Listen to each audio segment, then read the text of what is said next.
자, 지금 뭐 시간 관계상 좀 빠듯하긴 하지만 그래도 지금 그 발제자 및 토론자께서 추가 토론 및 또 상호 뭐 질의 토론이 있겠습니다. 시간 관계상 한 두세 분 정도만 조금 해주셨으면 좋을 것 같고요.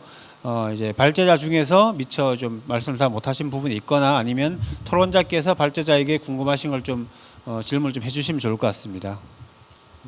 제가 그 이제 수가 협상은 끝났고 이제 그 다음에 해야 되는 게 뭐냐면 보험 요율을 인상을 해야 됩니다. 보험 요율은 아까도 말씀하셨듯이 8월 말에 그 건정심을 통해서 보험 요율을 결정을 합니다. 작년에는 1.49%가 올랐습니다.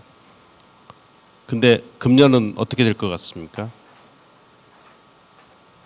보험 요율은 국민들한테 걷는 보험 요율을 말합니다. 저희한테 주는 돈이 아니라 1.45%가 작년에 올렸는데 현재에는 그거보다 턱없이 모자랄 가능성이 있고 어쩌면 제로 포인트가 될 가능성이 현재 있습니다. 그 말은 뜻은 뭐냐면 그 수가 인상에 쓸 수 있었던 돈일 수도 있었던 그런 비용이 건보료율을 인상하지 않는 목적으로도 이용될 수 있다. 말씀이 좀 너무 과격해 보일지 모르겠지만 건보료율을 인상하지 않는 쪽으로 갈 가능성이 있다라는 데 주목을 좀 해주셔야 될 것 같고 이것은 재정 상황이 나쁘고 그다음에 이런 국민들한테 주는 메시지를 주기 위한 하나의 또 하나의 점이 있지 않는가라는 것이 현재의 하고 이게 8월 말에 결정될 것 같습니다. 저희가 파악한 바로는 그러니까 이 건보료율 인상안이 몇 퍼센트가 될지 한번 주의 깊게 봐주시도록 하고요. 또 하나는 2023년도 1분기 의원급 진료비 상승률이 25%가 넘었습니다. 작년 총 진료비 증가율이 22.6%인데 저희가 공단 측에서 받은 자료 그거를 보면 약 7%까지 올라 있다라고 돼 있는데 그것은 조금 계산이 다 시점이 안 맞아서 그러는데 진료비 상승률이 작년에 비해서 더 높다. 현재 시점이. 그런 자료를 저희가 협상하면서 받았습니다. 그러니까 이 진료비 상승률이 의원급이 너무 지금 급격히 늘어나는 여러 가지 이유가 있을 것이라고 보여지는데 여러 가지 그런 것이 지금 현재 저희가 파악한 바로는 의원급 의료기관이 급증하고 있습니다.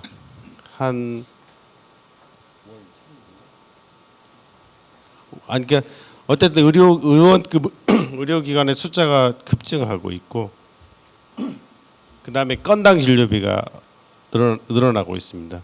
그러니까 이런 지표들에 대해서 조금 더 한번 잘 검토를 좀 해줘 보시고 좀 해야 될 것 같습니다. 세 번째 관전 포인트는 상대 가치와 연계되어서 기본 질병료의 인상이 어떻게 변화될 건지에 대한 것도 현재 정부가 그 대시를 하고 있어요. 그래서 그거에 대해서 여러 가지 의견을 제시하고 있긴 하지만 8월 달은 안 한다고 했으니까 9월 달쯤에 한번 그런 부분들이 어떻게 변화될지를 한번 좀 잘 지켜봐 주시고 많은 의견들을 주셔야 될 것 같기는 합니다. 그러니까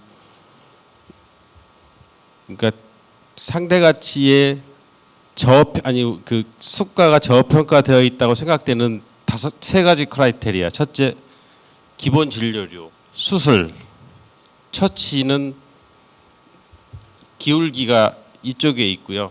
이쪽에 검체 영상은 저쪽에 가 있습니다. 이게 이렇게 기울기가. 그래서 이것을 그런 변화를 통해서 이렇게 추를 맞추겠다는 의지가 정부가 강합니다. 그래서 한번 제가 말씀드린 그 세 가지 부분에 대해서 조금 더 한번 잘 봐주시고 이게 과연 다음 수가 협상에 어떠한 영향을 줄 건지 한번 더 검토해 주시고 의견 주셨으면 하는 바랍니다.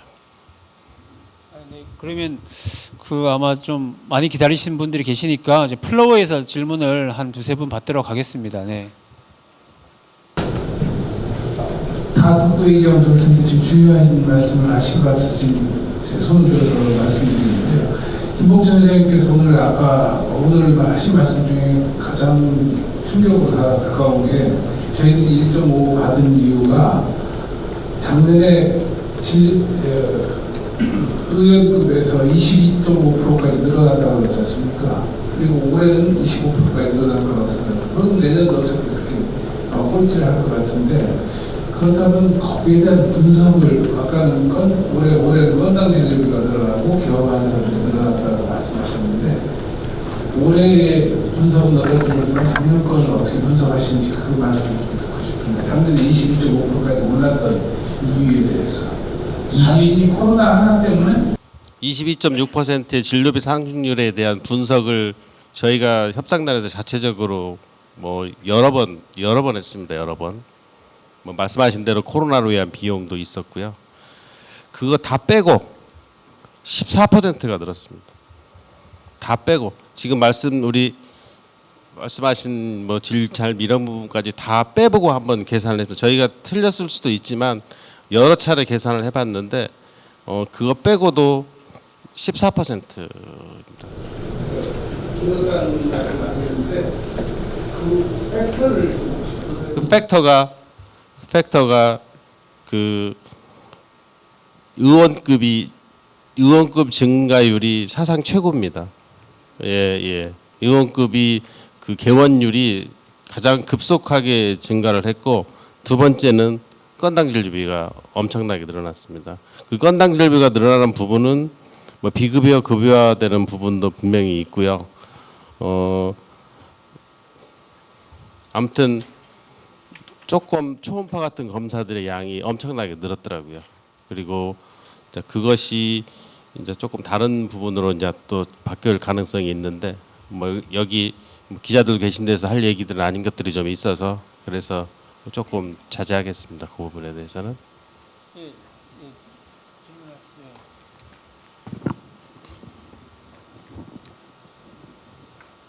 네, 직선제 대한산부인과 개원제 회장 김재입니다. 우봉식 원장님한테 그 질문 좀 드리겠습니다. 저는 개인적으로다가 우리나라 그 건강보험 악법이거든요. 그리고 아까 그 장성환 변호사님께서도 그 지적을 많이 잘 해주셨는데요. 사실 저는 이런 관점으로 보고 싶습니다. 건강보험은 의사 월급이라고 생각합니다. 정부 입장에서는 월급인데 매년 얘들 월급을 얼마큼 올려줄 것이냐라고 개념을 하기 때문에 우리 의사들하고 공무원들하고 회의를 할 때는 항상 이걸 공공재라고 얘기합니다. 그 사람들은. 근데 우리는 인정을 안 하죠. 공공재가 아니 우리는 민간인인데 왜 공공재? 왜냐하면은 우리는 그 밴딩에 의해서 매년 월급이 올라가고요. 조금씩. 그다음에 되게 아주 좋은 공무원이에요. 우리는 월급을 받고 있고 망해도 그러니까 잘 일 못하는 공무원들은 월급 계속 나가지 않습니까? 근데 우리는 그냥 망해버리면 끝입니다. 그냥 아주 손절이 딱 됩니다. 그리고 일반 공무원들은 휴가를 가도 휴가비를 주고 월급이 나오거든요. 근데 우리는 휴가를 가면은 월급이 안 나옵니다. 구조가. 그다음에 일반 공무원들은 자기들끼리 감싸기도 합니다. 근데 우리는 의사들은 감싸줄 필요도 없습니다. 그냥 책임 전가시켜서 그냥 때리면 됩니다. 그리고 어떤 의료적인 문제, 어떤 뭐 사회적인 이슈가 있을 때도 뒤집어 씌우면 됩니다. 정말 좋은 공무원입니다. 우리는 정부 입장에서 보면 이런 구조의 건강보험법 악법입니다. 그래서 이런 식으로다가 지금 건강보험이 돼 있는데 이런 관점으로다가 어떤 의료 정책이나 이런 걸 수립할 때 이런 제가 생각하는 이런 관점으로다 정부하고 그 협상이나 대화나 이런 것들을 한번 추진해 볼 생각 없으시냐면 여쭤보겠습니다. 예, 제가 협상을 저는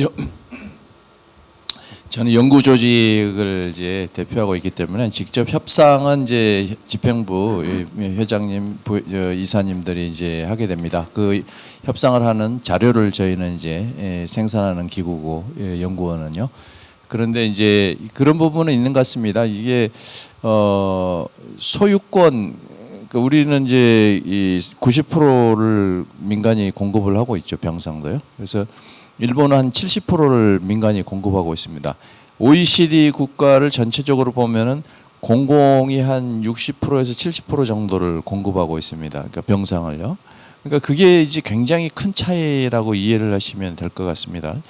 국가 입장에서는 큰 부담이 없이 이 채찍만 들면 되는 그런 구조예요. 만약에 근데 공공이 국가의 그 소유가 늘어나면 늘어날수록 건강보험 재정에 대해서 굉장히 많은 통제가 이제 들어가게 돼 있는 그런 그 공공에서 사용되는 것에 대해서 그런 구조가 되는데 저희는 이제 민간을 이제 그렇게 채찍을 하는 거죠. 그래서 이제 저희가 항상 컨플릭트가 생기는 건데요. 그것이 정의롭지 못하다는 것이 저의 생각입니다. 왜냐하면은 공공은 국가가 다 투자를 했어요. NHS를 저희 많은 사람들이 그 이야기하는데 NHS는 1948년도에 NHS 그 법에 의해서 그 국가가 의료기관을 다 인수했습니다. 적정 가격으로. 그렇기 때문에 국가가 주장을 할 수 있어요. 권리를. 그러나 우리는 민간이 모든 지금까지의 인프라를 다 구축을 했고 다 해왔습니다. 그런 가운데 이 의료기관을 그렇게 자기의 그런 어떤 도구로 활용하고 압박을 하고 뭐 각종 그 규제를 하는 것 자체가 정의롭지 못한 그 제도라는 것이 저의 인식이고요.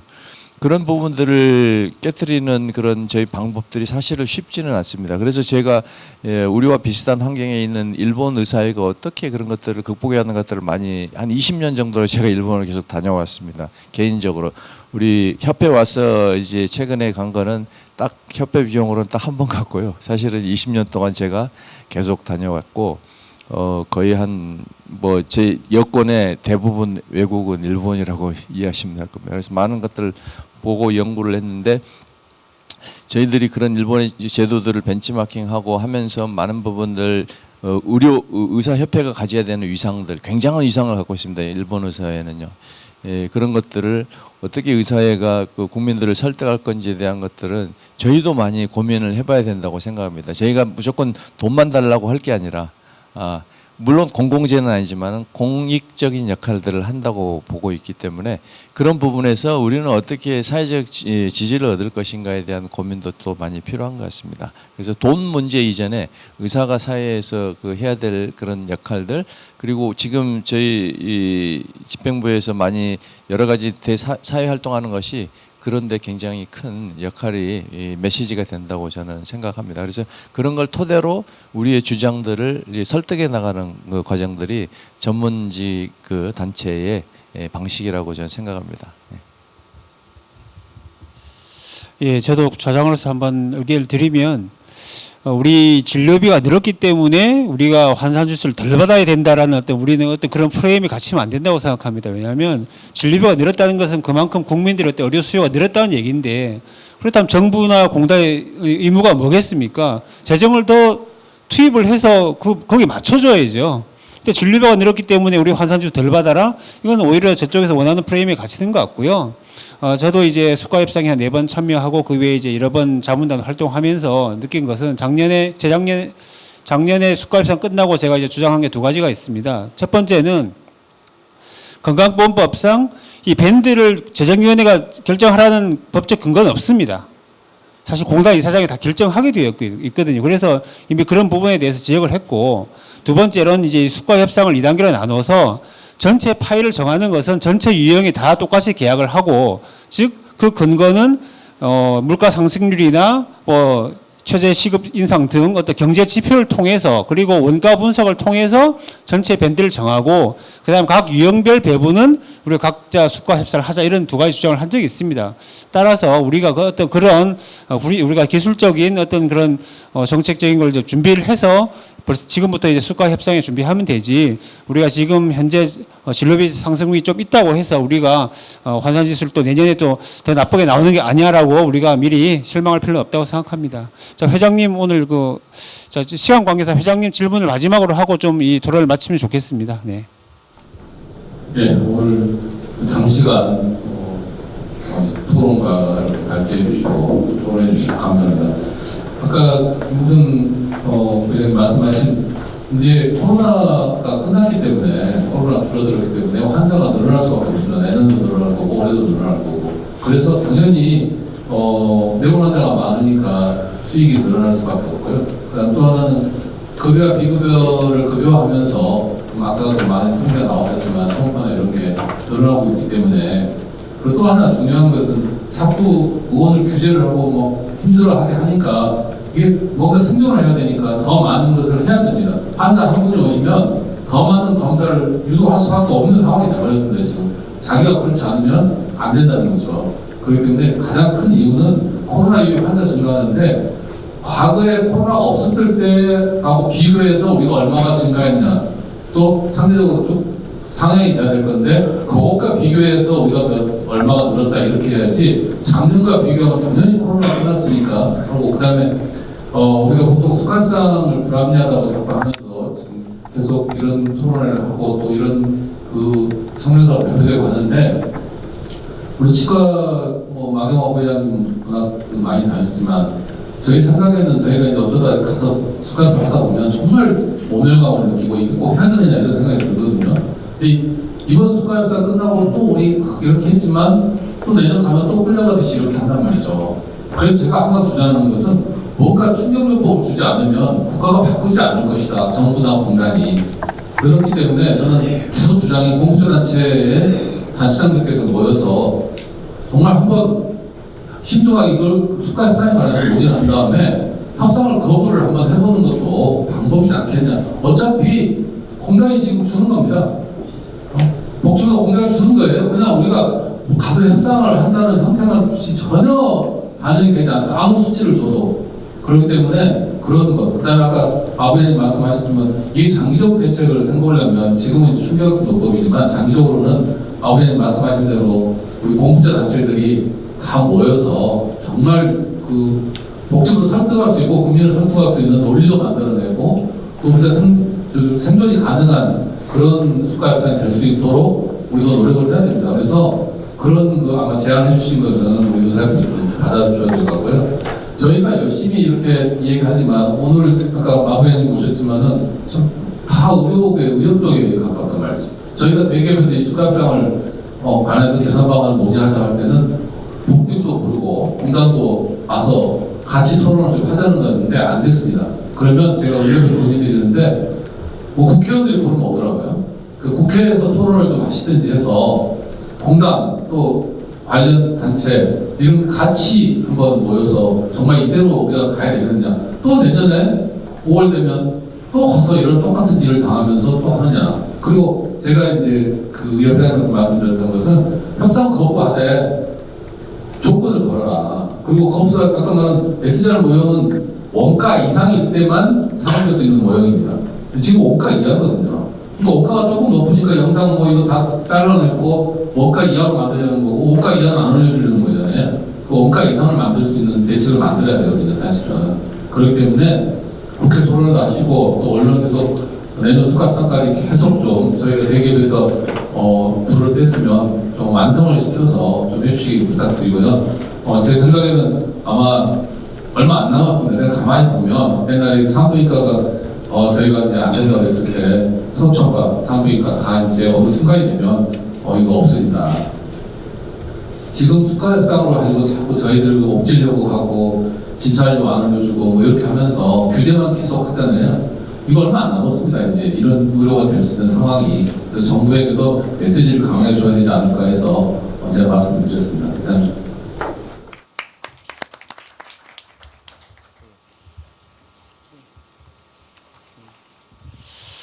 자, 이상으로 대한개원의협의회 2023년도 심포지움을 마치겠습니다.